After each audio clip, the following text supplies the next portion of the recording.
জান্নাতের নাজ নিয়ামতের দিকে তাকাচ্ছে না। জান্নাতে আপনি কি করবেন, নদীর মধ্যে আপনি স্বর্ণের নৌকার মধ্যে আপনি চড়তে থাকবেন আপনার স্ত্রীদেরকে নিয়ে। তখন হঠাৎ মনে হবে একটা আপনার কি মাথার উপর দিয়ে একটা পাখি উড়ে যাবে, আপনার মনে হবে হ্যাঁ আমি যদি এই পাখিটার বোনা খাইতে পারতাম, সাথে সাথে ওগুলা বোনা হয়ে আপনার জন্য চলে আসবে। জান্নাতে আপনি যখন যাবেন, আপনার নদীর মধ্যে যখন আপনি চড়তে থাকবেন, মাছগুলা লাফাতে শুরু করবে। ওই মাছগুলো আপনার হঠাৎ মনে হবে হায় আমি যদি ওই মাছগুলা বোনা খেতে পারতাম, তখন মাছগুলা বোনা হয়ে চলে আসবে, কাঁটা ছাড়া মাছগুলা বোনা হয়ে চলে আসবে, তার কলিজা বোনা হয়ে চলে আসবে। কীরকম মজা হবে! ওই মজার জন্য আমাদেরকে যাইতে হবে ওখানে। যাওয়ার আগে আগে কি দুনিয়াতে থাকতে যাইতে পারবেন না, আপনাকে একটু পরিশ্রম করতে হবে, অল্প একটু পরিশ্রম। আল্লাহ পাক বলতেছে দুনিয়াটা হচ্ছে মুমিনের জন্য জাহান্নাম, মানে কি কারাগারের মতো। একটু কষ্ট পরিশ্রম যদি আপনি না করেন জান্নাত পাবেন না। তো দুনিয়া চাকচিক্য, টাকা পয়সা, সমস্ত কিছু, ধন সম্পদ কতটুকু আপনি আহরণ করতে পারবেন? কিন্তু আল্লাহ পাক বলতেছে তুমি পুরো দুনিয়ায় আহরণ করে ফেললেও, তুমি তোমার করে নিলেও তোমার যতটুকু রিজিক এর বাইরে তুমি একটা ফোঁটাও খেতে পারবে না। তাহলে আপনি কেন দুনিয়ার পিছনে ছুটে থাকবেন? তবে আল্লাহ পাক বলতেছেন যে তোমার যতটুকু রিজিক ওগুলো একটা ফোঁটা না খেয়েও তোমাকে আমি দুনিয়া থেকে নিব না। অর্থাৎ যতটুকু রিজিক ওগুলো আমি তোমাকে খাওয়াবই। রিজিক সমস্ত যারা খায়, সমস্ত প্রাণীকুল, যারা অর্থাৎ যারাই প্রাণী, যে মাকলুক খায়, সমস্ত মাকলুকের দায়িত্ব আল্লাহ পাক খাওয়ানোর দায়িত্ব আল্লাহ পাক নিজের হাতে রেখে দিয়েছেন, কারো হাতে দেন নাই। তো আপনি চান আর না চান আপনাকে আল্লাহ খাওয়াবে, কিন্তু চাইলে আবার যতটুকু দরকার এর বাইরে আল্লাহ খাওয়াবে না, যতটুকু আপনার রিজিক।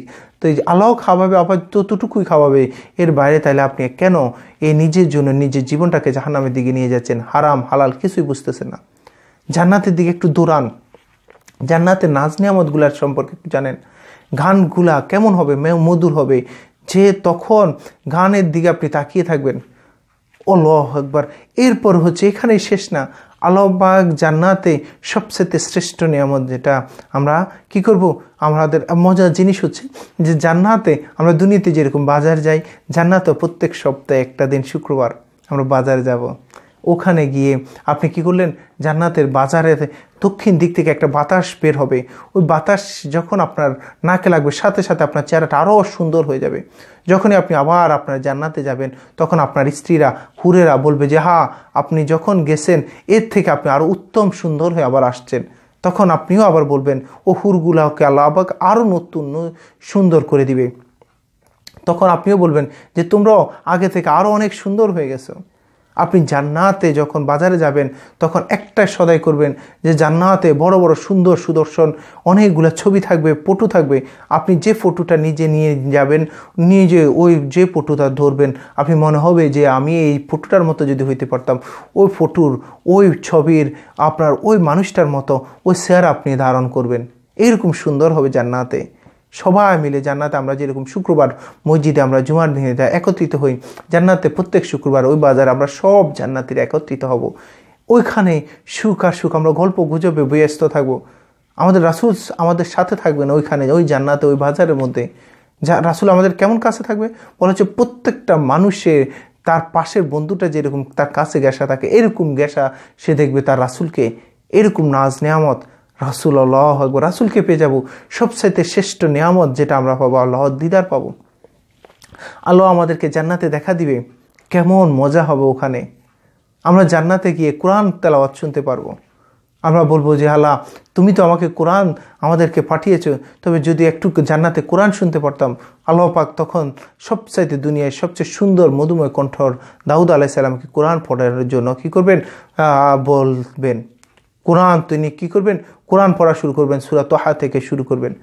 যখন তিনি তোহা শেষ করে একটা টান দিবেন, সমস্ত জান্নাতবাসীরা 20,000 বছর একেবারে চোখের পলকে কি করবে, বেহুশ হয়ে যাবে, এরকম তাকিয়ে থাকবে, কি শুনলাম কি শুনলাম।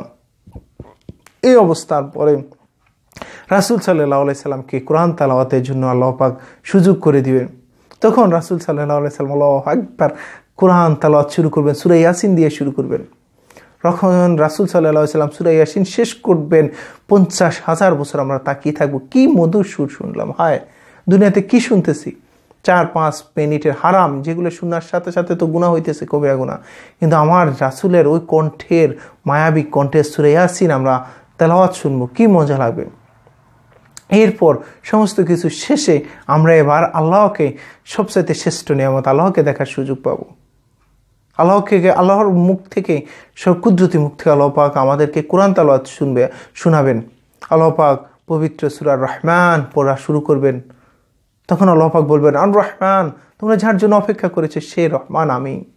আমরা কেমন কাছে দেখবো আল্লাহকে? বলা হচ্ছে পূর্ণিমার চাঁদ যেমন আমরা একবারে ক্লিয়ারলি কোনো সমস্যা ছাড়া দেখতে পারি, এরকম পরিষ্কার ঝকঝকে ওই মালিকটাকে, ওই দিদার আমরা তখন পাবো।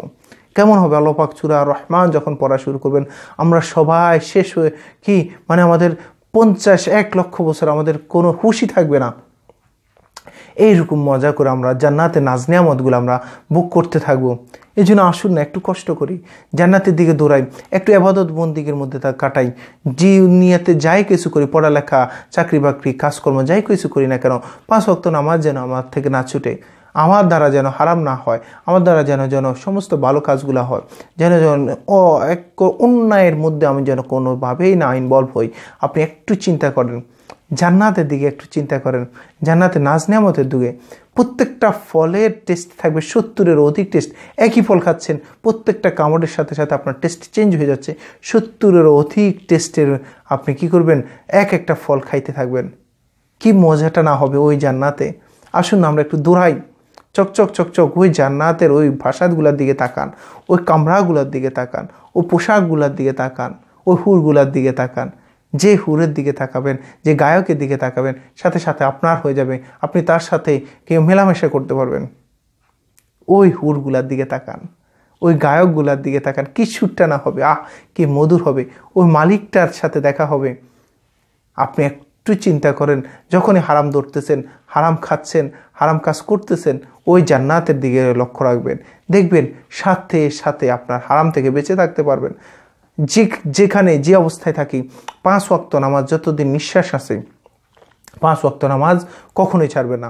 5 ওয়াক্ত নামাজ পড়ে তারপর আপনার যেখানে যাওয়ার দরকার, যে কাজটা করা দরকার আপনি করতে থাকেন। যখন আজান হয়ে গেছে ফজর নামাজটা পড়ে ঘর থেকে বের হন। যখন আবার জোহরের আজান হয়ে গেছে কাজকর্ম বন্ধ করে দিয়ে জোহর নামাজটা পড়ে নেন। মসজিদে এসে জামাতের সহিত পড়ার চেষ্টা করেন, না পারলে অন্তত কাজে যেন না হয়। এরপর জোহরের নামাজ শেষ আবার কাজে আপনি কি করেন? এরপর আবার আসর নামাজ, আবার কাজে চলে যান, আবার মাগরিবের নামাজ, আবার কাজে চলে যান, আবার এশার নামাজ, আবার কাজে চলে যান, অথবা ঘুমাইতে যান। আবার যেন ফজর নামাজটা কাজে না হয়, কোনো নামাজ যেন কাজে না হয়। 1 ওয়াক্ত কাজে নামাজ আপনি যদি কোনো নামাজ যদি পড়েও দেন, 2,88,00,000 বছর জাহান্নামে জ্বলতে হবে। আমরা জান্নাতের কথা ভাবি, আমরা আজকে জান্নাত নিয়ে আলোচনা করলাম। জান্নাতে আমাকে যেতে হবে, আমার টার্গেট থাকতে হবে। মুমিন মুসলমানের টার্গেট, প্রত্যেকটা মানুষের যে বুঝদার, তার টার্গেট থাকতে হবে, আমাকে জান্নাতে যাইতে হবে। জান্নাতটা অবশ্যই আমাকে অর্জন করে নিতে হবে। আল্লাহ বলছে জান্নাতে থেকে দৌড়াও, হাইটেও আসিও না, দৌড়াও। আমরা দৌড়াই জান্নাতে যাইতে হবে। দৌড়ানোর ক্ষেত্রে 60, 70, 100টা বছর, কত বছর বাঁচবেন? জান্নাতের আমরা ওই আখিরাতটার সময় কত হবে? আল্লাহ পাক বলতেছেন, যদি এই দুনিয়া নামক একটা পৃথিবী থাকতো, পাতিল থাকতো, এই পৃথিবী নামক একটা পাতিল থাকো, ওই পাতিলের মধ্যে এত বড় একটা পাতিল কল্পনা করেন প্রত্যেকে। এরপর বলা হচ্ছে যে ওই পাতিলের মধ্যে সরিষা দানা আমরা প্রত্যেকেই চিনি, গুটি ছোট সরিষা দানা। এই সরিষা দানা যদি এই পাতিলটা, অর্থাৎ দুনিয়া নামক এই পাতিলটা সরিষা দানা দ্বারা ভরপুর করা হলো, এরপর আল্লাহ পাক আরশে থেকে একটা ফাঁকি নিযুক্ত করলেন। তিনি কি করলেন? যে প্রত্যেক 1000 বছর পর ওই দুনিয়া নামক পাতিল থেকে একটা সরিষা দানা খেয়ে যাবে, বেশি খাইতে পারবে না। প্রত্যেকটা একটা করে, একটা ফাঁকি একটা দানা খাবে, 1000 বছর পর এসে খাবে। একটা খেয়ে যাবে, 1000 বছর পর আবার আসবে, আবার খেয়ে যাবে, আবার 1000 বছর পর আবার আসবে, একটা দানা খাবে। বলা হচ্ছে এরকম খাইতে 1000 বছর পর একটা সরিষা দানা পরিমাণ খাইলো, সরিষা দানা খাওয়ার পর আবার চলে গেল। এভাবে করে বলা হচ্ছে এই দুনিয়া নামক ফাতিলটা খালি হয়ে যাবে, সরিষা দানা শেষ হয়ে যাবে। কিন্তু এরপরে আখেরাতের সময়, আখেরাতের বয়স কারো শেষ হবে না। তো ওই বয়সটার জন্য আপনি কী করতেছেন? 60, 70, 100টা বছর অনায়াসে চলে যাবে। আসুন একটু জান্নাতের দিকে চলাই, জান্নাতের দিকে দৌড়াই, জান্নাতের দিকে একটু চলি, জান্নাতের দিকে একটু কাজ করি, জান্নাতের দিকে জন্য একটু ইবাদত করি। আমরা একটু জান্নাতের দিকে লাফায়ে পড়ে যেন আমরা জান্নাতে চলে যাইতে পারি। এইভাবে করে আমরা কি করব? একটা ইবাদত বন্দিগির মধ্যে কাটাবো। 5 ওয়াক্ত নামাজ সম্পূর্ণ মাথার চুলের আগা থেকে পায়ের তালু পর্যন্ত রাসূলের সুন্নত তরিকা, এভাবে করে যদি আমি কাটাইতে পারি, ইনশাআল্লাহ আল্লাহ পাক আমাদেরকে জান্নাত দান করবেই। প্রত্যেকে আমরা যেন জান্নাতুল ফেরদাউসের ভাগী হইতে পারি, সেভাবে আমরা ইবাদত বন্দিগি করব। আমি যেন আমার জান্নাতে আমার রাসূলের সাথে থাকতে পারি, সেভাবে ইবাদত বন্দিগি করব। আমি যেন আমার আল্লাহকে দেখতে পারি, সেভাবে ইবাদত বন্দিগি করব। আমি যেন জাহান্নাম থেকে মুক্তি হইতে পারি, সেভাবে ইবাদত করতে পারবো, করার চেষ্টা করব অবশ্যই। আমি যেন ওই জান্নাতের বাজারে যেতে পারি, সবার সাথে গল্পগুজব করতে পারি, ওই ইবাদতটা করব। জান্নাতের বিশাল বিশাল সুউচ্চ প্রাসাদ আমি যেন ভাগী হইতে পারি, সেভাবে ইবাদত করব। ইনশাআল্লাহ আল্লাহ পাক আমাদেরকে জান্নাত দিবেই। যতটুকু বলেছি সবাইকে আমল করার সে তৌফিক দান করুক। আসসালামু আলাইকুম ওয়া রাহমাতুল্লাহি ওয়া বারাকাতুহু।